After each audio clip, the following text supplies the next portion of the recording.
ನಮ್ಮ ನವಗ್ರಹ ಸರಣಿಯ ಮುಂದಿನ ಗ್ರಹವಾದ ಧರಣಿ ಗರ್ಭ ಸಂಭೂತ ಮಂಗಳ ಗ್ರಹದ ಬಗ್ಗೆ ಈ ವಿಡಿಯೋದಲ್ಲಿ ನೋಡೋಣ.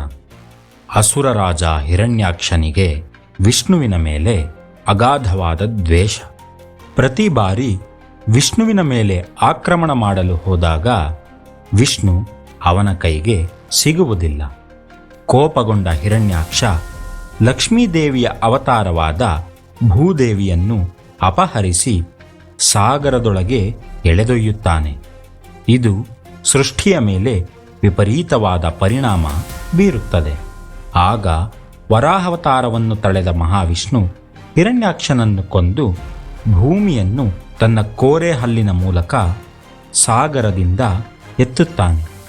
ನಂತರ ವರಾಹರೂಪಿಯಾದ ವಿಷ್ಣು ಮತ್ತು ಭೂದೇವಿಯರ ಸಮಾಗಮದಿಂದ ಒಬ್ಬ ಪುತ್ರ ಜನಿಸುತ್ತಾನೆ.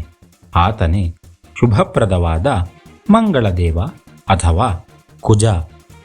ಶೈವರ ಪ್ರಕಾರ ಒಮ್ಮೆ ಪರಶಿವನು ಕೈಲಾಸದಲ್ಲಿ ಧ್ಯಾನನಿರತನಾಗಿದ್ದಾಗ ಆತನ ಹಣೆಯಿಂದ 3 ಬೆವರಿನ ಹನಿ ಭೂಮಿಯ ಮೇಲೆ ಬೀಳುತ್ತದೆ.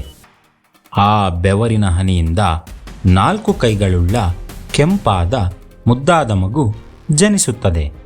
ಆ ಮಗುವನ್ನು ಶಿವನು ಭೂದೇವಿಯ ಕೈಗೆ ಒಪ್ಪಿಸಿ ಅದರ ಪಾಲನೆ ಮಾಡಲು ಹೇಳುತ್ತಾನೆ. ಹೀಗಾಗಿ ಅವನಿಗೆ ಭೌಮ ಎಂದು ಹೆಸರು. ಜ್ಯೋತಿಷ್ಯ ಶಾಸ್ತ್ರದ ಪ್ರಕಾರ ನವಗ್ರಹಗಳ ಸೇನಾಧಿಪತಿ ಮಂಗಳದೇವ.